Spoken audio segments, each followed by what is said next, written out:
सोचो एक सिंपल चीज। अगर लोग शैम्पू, बिस्किट, तेल और सोप खरीदना कम कर दें तो इसका मतलब क्या होता है? मतलब प्रॉब्लम है। और सिर्फ मार्केट में नहीं, घर के बजट में, सैलरी में, इकोनॉमी में। और आज जो Q3 FMCG रिजल्ट्स आए हैं, उन्होंने पूरे इंडिया के कंजम्पशन का सच सामने रख दिया है। कोई बोल रहा है डिमांड वापस आ गई है, कोई बोल रहा है मिडिल क्लास और ज्यादा प्रेशर में है। तो असली सच क्या है?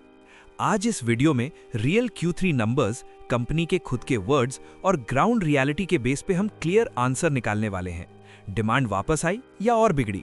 देखो, FMCG कंपनीज कोई नॉर्मल कंपनीज नहीं होती। HUL, ITC, Dabur, Marico, Tata consumer, ये कंपनीज एक्चुअली बताती हैं कि इंडिया का घर कैसे चल रहा है। स्टॉक मार्केट ऊपर हो या नीचे, अगर FMCG बिक रहा है तो समझ लो चाय, सब्जी, ग्रोसरी सब चल रही है। और Q3 और भी इंपॉर्टेंट होता है क्योंकि फेस्टिवल सीजन होता है, रूरल इनकम आती है, लोग खुल के खर्च करते हैं। अगर यहां भी डिमांड वीक हो जाए तो फिर समझ लो वार्निंग बेल बज चुकी है। अब थोड़ा पीछे चलते हैं। Q2 के टाइम ऑलमोस्ट हर FMCG कंपनी बोल रही थी डिमांड बॉटम कर चुकी है, रूरल रिकवरी दिख रही है, H2 में इंप्रूवमेंट आएगा। सुनने में अच्छा लगता है, पर सवाल ये था कि ये सिर्फ प्रेजेंटेशन के वर्ड्स थे या सच में कंज्यूमर वापस आ रहा था। Q3 ने इसी सवाल का जवाब दिया, और जवाब थोड़ा मिक्स्ड है। सबसे पहले बात करते हैं मैरिको की। मैरिको का Q3 परफॉर्मेंस ऑनेस्टली एक पॉजिटिव सरप्राइज था। यहां सिर्फ प्राइस बढ़ा के नंबर्स नहीं दिखाए गए, यहां वॉल्यूम ग्रोथ दिखा। मतलब लोग एक्चुअली प्रोडक्ट खरीद रहे हैं। पर्सनल केयर और फूड दोनों में इंप्रूवमेंट दिखा। और सबसे इंटरेस्टिंग चीज, कंपनी ने एडवर्टाइजिंग और ब्रांडिंग पे खर्चा बढ़ाया। और एक बात याद रखो, जब कंपनी को लगता है डिमांड वीक है तो वो एड स्पेंड कट करती है, और जब कंपनी को लगता है हाँ कंज्यूमर वापस आ रहा है, तब वो मार्केटिंग पे पैसा लगाती है। ये कॉन्फिडेंस का सिग्नल होता है, पैनिक का नहीं। अब आते हैं टाटा कंज्यूमर पर, और यहां से एक बहुत बेसिक बात समझ आती है। लोग लाइफस्टाइल कॉम्प्रोमाइज कर सकते हैं, पर खाना पीना बंद नहीं करते। Q3 में टाटा कंज्यूमर का परफॉर्मेंस ये दिखाता है कि पैकेज्ड फूड और बेवरेजेस में डिमांड काफी स्टेबल रही। चाहे इकोनॉमी स्लो हो, चाहे कॉफी, बेसिक फूड आइटम्स चलते रहते हैं।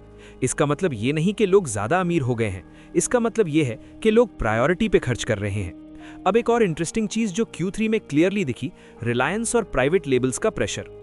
आज का कंज्यूमर सिंपल है, अगर क्वालिटी ठीक है और प्राइस थोड़ा कम है तो वो ब्रांड लॉयल्टी तोड़ देता है। रिलायंस जैसे प्लेयर्स एग्रेसिव प्राइसिंग के साथ मार्केट में आए हैं, और ये प्रेशर लेगेसी FMCG ब्रांड्स पे दिख रहा है। इसीलिए कुछ बड़ी कंपनीज को वॉल्यूम ग्रोथ में स्ट्रगल भी दिखा। अब सबसे इंपॉर्टेंट टॉपिक पे आते हैं, rural versus urban demand. Q3 का एक क्लियर पैटर्न है। रूरल इंडिया ज्यादा स्ट्रांग है, अर्बन मिडिल क्लास ज्यादा कॉशियस है। रूरल एरियाज में कैश फ्लो बेटर, छोटे पैक्स की demand strong, daily use item steady.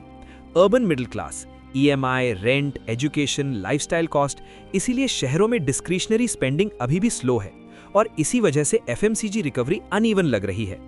एक और चीज जो इग्नोर नहीं कर सकते, स्मॉल पैक्स का ट्रेंड। कंज्यूमर बोल रहा है मुझे प्रोडक्ट चाहिए पर क्वांटिटी कम कर दो।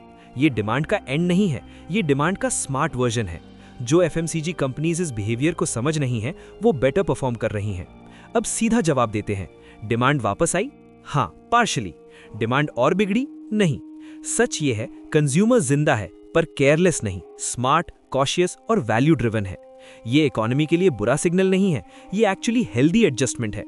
अगर तुम इन्वेस्टर हो तो Q3 FMCG रिजल्ट्स तुम्हें 3 चीजें सिखाते हैं। पहली, सिर्फ रेवेन्यू ग्रोथ मत देखो, वॉल्यूम देखो।